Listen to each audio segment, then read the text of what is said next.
So thank you for those. And then also, just for me personally, this is the congregation that ordained me into Christian ministry. And oftentimes, I'll say to other ministers who are getting ready to be ordained, I'll say, the church that ordains you will always hold a special place in your heart.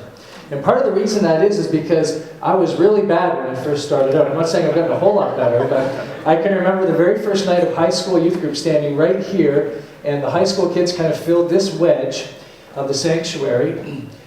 And I was a seminary student, of course, so I'm taking all these courses about all these ridiculous things. And I must have was rattling on about the Hebrew construct of some certain verbs in the 23rd Psalm, or something to that effect. And I could tell by the looks on the faces of the students in that section that they didn't quite care as much as I did. And it was a really, really bad night. And I can remember in particular, the kids were kind of like awkwardly leaving, like, I hope we can leave without Rob having to talk to us. And I remember Peter Freeman coming up to me and putting his arm around me and saying to me, Rob, that was a good start. We're going to have a great week again next week. And that experience just kind of typified my own time here. Just encouragement, investment, people praying for us, and just thank you for that. So it's great to be back here this morning. And I want to be talking from the book of Nehemiah. So if you actually wouldn't mind turning to your pew Bibles, I realize my screen's a little tiny here. We're going to be looking at page 342. The book of Nehemiah, I'm going to jump around to a few verses, but we're going to be in chapter 1, chapter 2, and chapter 3. And I want to say thanks to Ernst. I came here and have caused him nothing but technical difficulties since my arrival, and he has worked a miracle for us. So thank you for your patience with me this morning. The book of Nehemiah has been a great inspiration, not just to me personally, as we at our church in St. John at Main Street are in major repositioning, but I think it'll be an encouragement to you. So I want to share some things that have been a blessing to us. At Main Street in St. John, it's a congregation that's been around since 1842, and the building that we're in has been around since 1895. And we're right in the heart of the North End, which is a predominantly poor community. There's a lot of folks on social assistance, a fair number of single moms, a significantly deeply entrenched drug trade, and it's a real great place for us to have a ministry presence. And we've been involved there significantly over the last 10 years. We actually hired someone specifically to work just with that neighborhood. And the problem is he's been so successful in the work and been able to do so many great things that actually everybody is fighting for space now. And we've been doing that for a number of years. In fact, the church has been talking about repositioning since the 80s. In fact, we had an architect come and visit us once in the year 2000, and I'll just say this is a bit of a joke, but he came down and visited us from the southern states, and after his visit with us, he was coming to visit some folks here, I believe. And he said, in all of his work, he's only seen one other church that's worked at the same pace at Main Street, and that was First Baptist Dartmouth. So we're in good company together this morning. But we have struggled for a long time about what to do with a congregation that continues to grow. We have ministry dreams, things that we want to do. We do not have space for that. Our community outreach continues to grow, and it continues to be a challenge for us, and we're tearing down and setting up multiple times every day, all week long. And ultimately we said, we don't need to all physically be in the same building to carry out the ministry together. We are the church.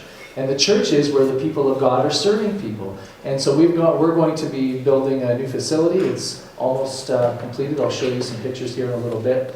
And it should open the end of April, first part of May. We're going to repurpose a section of our old property so that we can continue to be a blessing in the neighborhood we've been in. But it's been a long journey for us to get to that point. And there's been a number of things that we've wrestled with. And one of the passages in one of the books that's been real helpful to us as leaders is the book of Nehemiah. Would you turn to chapter 1? I'm going to read for you here just the first 3 verses. Nehemiah chapter 1, and they'll be here on the screen, or you can follow along. The words of Nehemiah, son of Hakaliah, in the month of Kislev, in the 20th year, while I was on the citadel in Susa, Hanani, one of my brothers, came from Judah. So notice that Nehemiah is not living in Judah. And with some of the men, and I questioned them about the Jewish remnant that survived the exile, and also about Jerusalem. And they said to me, those who survived the exile are back in the province and are in great trouble and disgrace.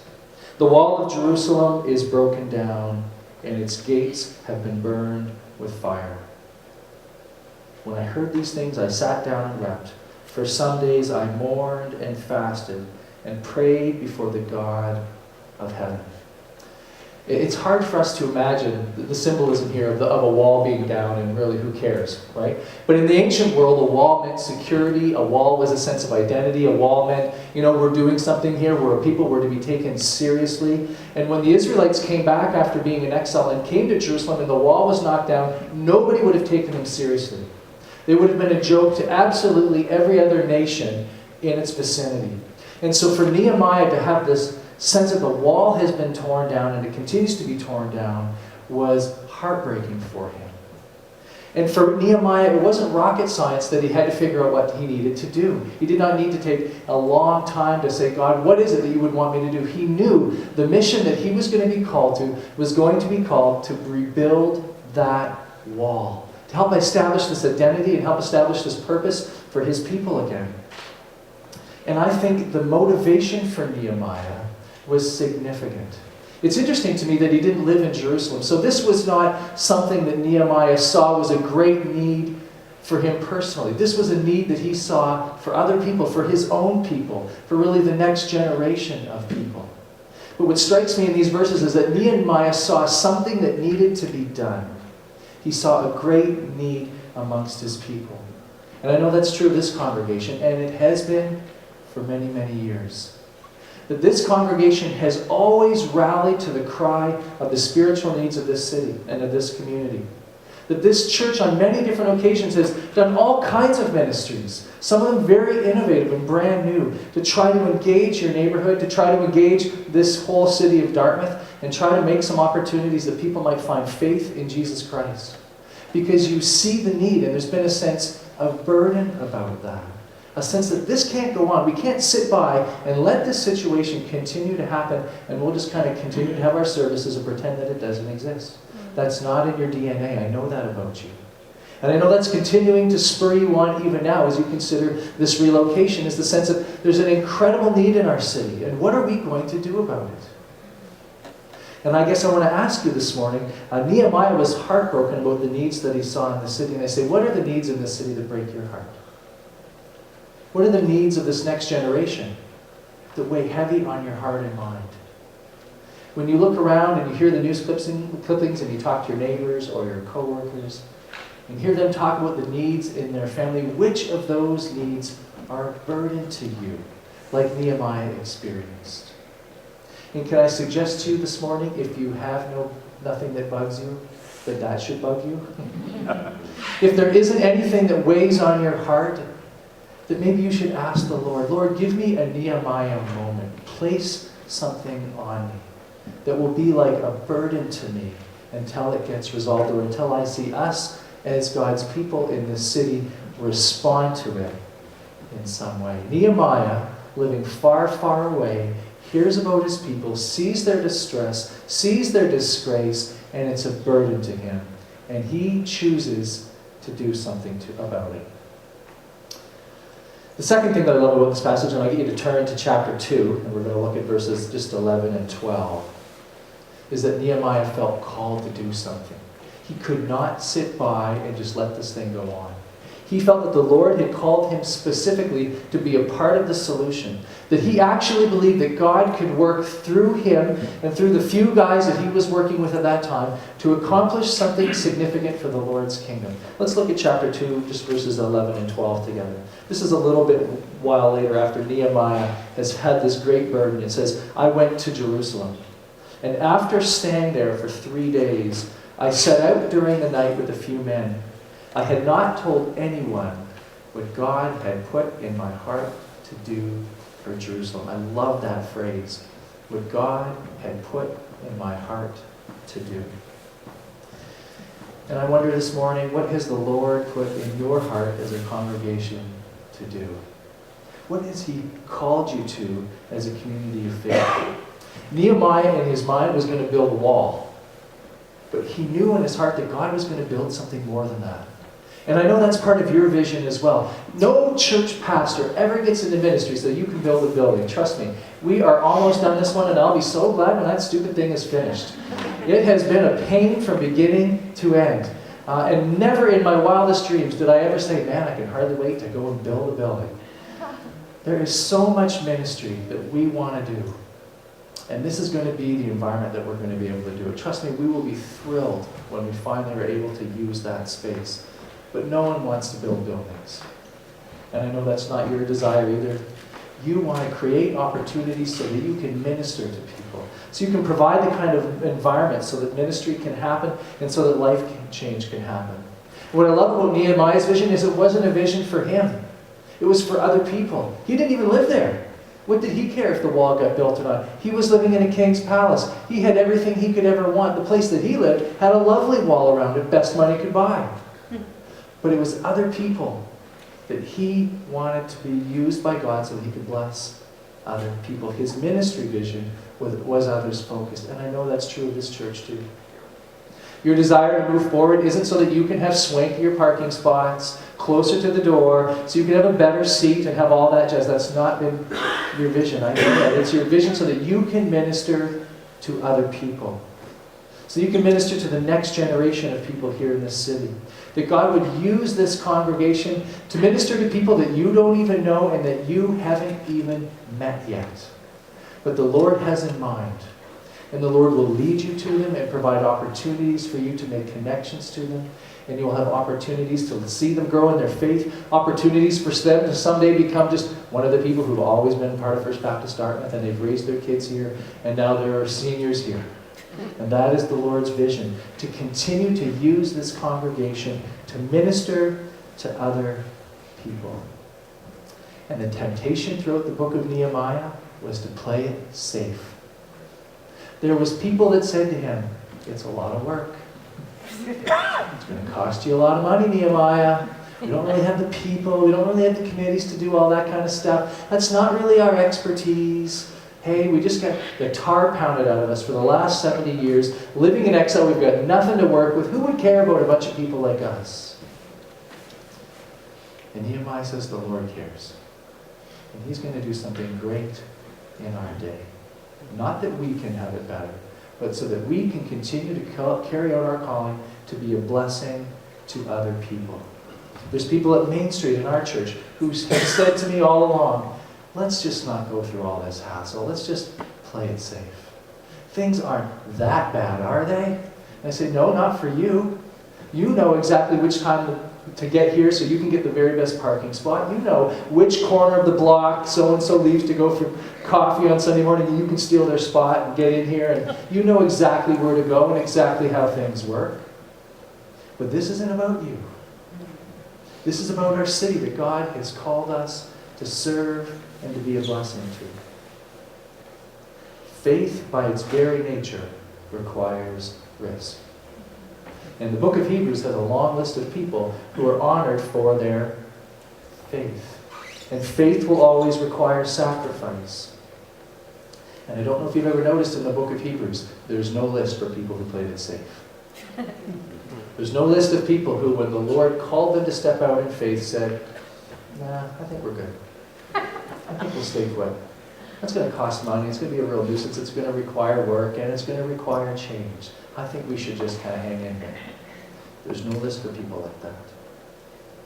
One of the things that has inspired me as I have continued to give leadership to Main Street through our transition is to think about the people that built the current space that we're living in now. The current sanctuary at Main Street that we use was built in 1895. It was Main Street's third location, so they've moved before. They've changed their name before. And I oftentimes will think about the people who spent $5,000 in 1895 to build that space. And if you've ever been to Main Street, it's a large vaulted ceilings and stained glass windows 50 feet up on each side. It's quite a great space. And I often wonder if we could find those people somewhere in a nursing home, right, that built that church. They'd be, really, really, really old. But if we could bring them back, and if they could see what's going on here today, what their investment has allowed to happen, what their contribution and their sacrifice has made possible in the year 2012 and 2013, what would they say to us? In our case, if they could come and see, that 15 to 20% of our congregation was born in mainland China and is not English speaking, if they could see the students and the youth that we're ministering to, if they could see some of the challenges on families today and the ways in which we're trying to engage those and minister to those people, what would they say to us about this relocation? And my sense is, as I think about that time and time again, is they would say, what are you waiting for? We built this space so that other people could be ministered to and blessed, because the current space that we had in 1894 wasn't working for us. And if you have found yourself in that place again this many years later, what are you waiting for?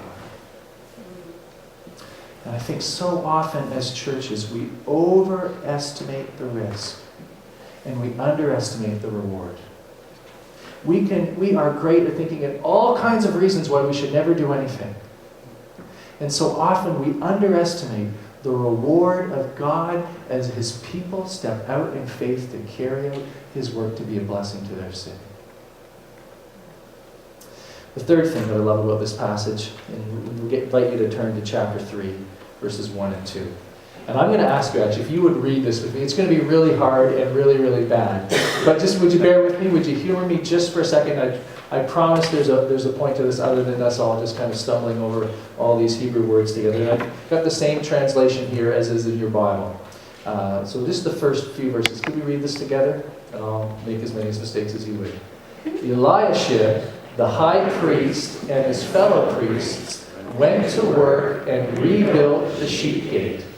They dedicated and set its doors in place, building as far as the Tower of the 100, which they dedicated as far as the Tower of Hananel. The men of Jericho built the adjoining section, and Zaccur, son of Imri, built next to them. The fish gate was rebuilt by the sons of... They laid its beams on its doors and bolts and bars in place.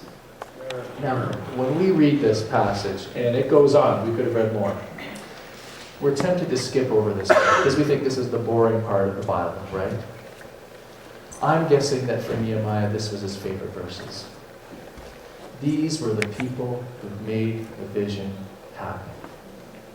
These are the people who put their shoulder to the wheel. These are the people who threw their hat in and said, I'm in. Let's go for it. Let's trust the Lord to do something significant through us in this day. Let's not play it safe. Let's actually believe that God could have greater things in store for us in the future than He's done for us in the past. And you know that Nehemiah loves these men because they have served with him side by side through the great times, through the challenges, and everything in between. This is a picture of our what we're building right now. And this is our architect's rendition. This is a picture of it a few weeks ago. In reality, actually putting some walls up. They were putting, I hope, the roof on by Friday. They were trying to get it done before the snowstorm. I really hope they got it done. Otherwise, it's going to be a huge mess on the inside. And these are great pictures. But let me show you this picture. Maybe not as impressive.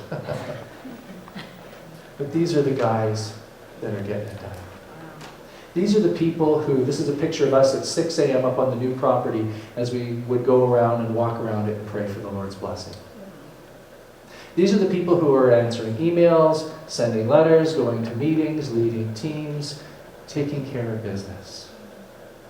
And as excited as we are about the new facility, what's been such an encouragement to me is the men and the women and the students and the young adults and the seniors who have said, you know what? We want to be a part of this. We want to make this happen. We want to see God do something significant, not just in the past, but we believe it can happen in the future as well. And one of my messages, one of my encouragements to you as a congregation is that any future vision requires everybody to be a part of it. Everyone. There's a job and a role and a requirement for everybody. This is not just something that the leaders will do. This is not just something that, a few people will go off and run off and they'll get it all done and then we'll kind of go on and join along with it. This is an all play. This is a church family thing. And let me just encourage you to be already thinking about what's your job going to be. I don't know if you noticed in the passage, it talked about how basically the pastors were doing the construction work. Which in my case would not be a good idea. I don't know, maybe Martin and Gavin, everybody here is maybe a lot better skilled than I am.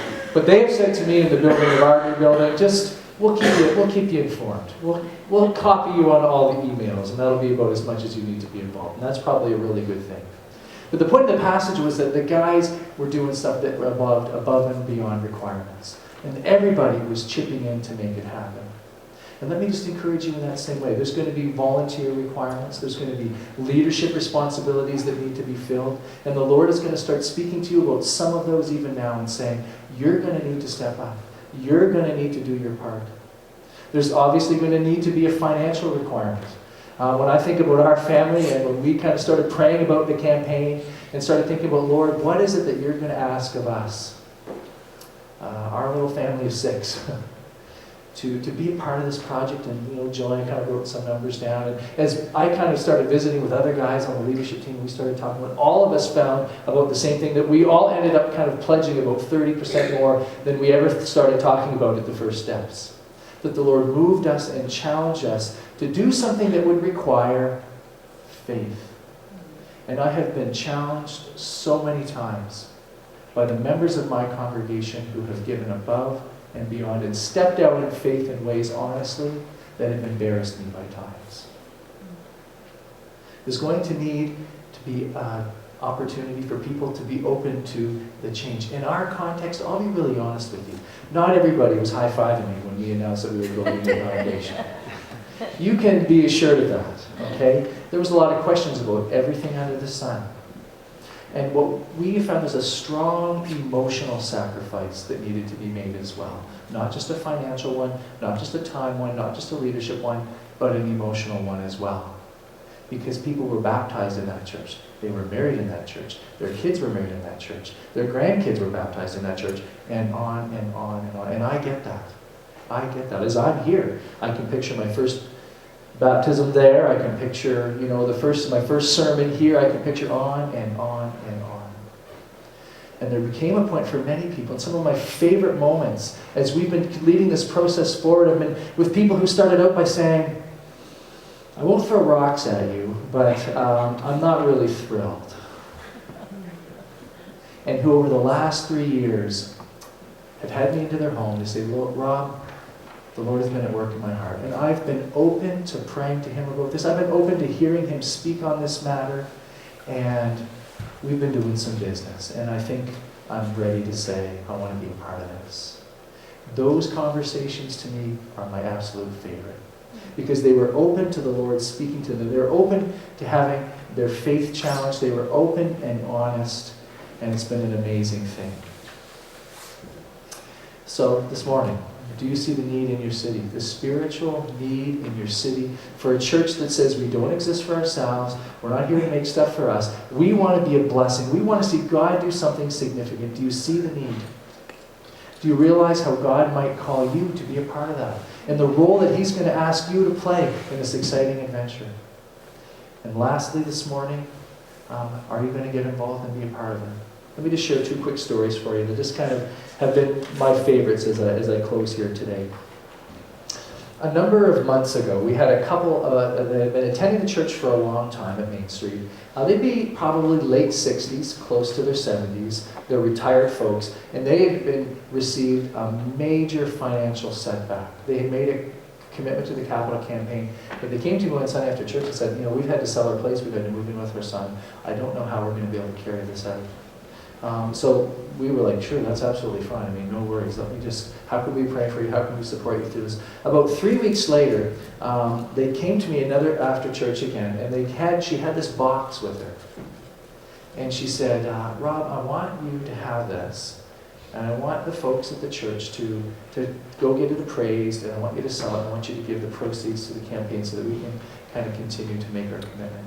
And I opened it up, and it was jewelry, gold jewelry, heavy, thick gold jewelry. She said, I got this when I retired from the company that I worked at for 35 years. It was my retirement gift. It was a lovely necklace. It was a lovely wristband. And then her husband had bought 2 sets of earrings that matched it to kind of go in as well. And she gave it to me. And with tears in her eyes, she said this, we need to get this done for those kids of ours. In our situation, our kids' space it's embarrassing. It's embarrassing. But she said, this was her heart. We need to get this done for those kids' sake. And as I took that jewelry back from where I was standing at that moment back to my office to put it there, I was so moved by this woman's passion for the next generation, and for her desire to say, I am willing to make a significant sacrifice, not so I can benefit, but for somebody else. One more story. Now, there's been this guy that's been attending our church for about 5 years. He never talks to me at the door. He's one of these people that he waits till a talker gets to me in line, you know what I mean? And as soon as I'm there talking, they're telling me everything that happened in the week, he waits, that's his chance to bolt around me and to get up the door fast. I mean, he's good. He's really good. So he's been coming for about 5 years. He comes maybe once or twice a month. He's a well-known business guy in our city, and he travels a fair bit. And I have no idea if he's a Christian. I have no idea what he's like. I don't know anything about him other than his name. One Sunday, we were doing a series called Return the Favor, which was helping us wrestle with the question, who have been the people who have been influential in your spiritual journey, and would you consider returning the favor to somebody else, that you might be a blessing to somebody else? So he sends me this text message, which I didn't know he was a texty guy. He seemed a little bit old to be a texter, but this is what he said. And again, this is like at 1:30 in the afternoon, right after church. I'm sitting on the couch, kind of in a bit of a mental coma. He says, Rob, I want to give $100,000 to the Greater Things campaign. And this commitment is out of thankfulness for the Lord's faithfulness to me. It's also to thank Him for the ministry of Main Street Church. There have been many times when you may wonder if God is using this church. Well, in one individual life, mine, He has. The past several years have been a period of healing. Not physical, but spiritual. And for that, I am so grateful. It was the Lord that directed me to Main Street, and this church has been His instrument of healing in my life. Now, that email meant more to me than the dollar figure attached to it.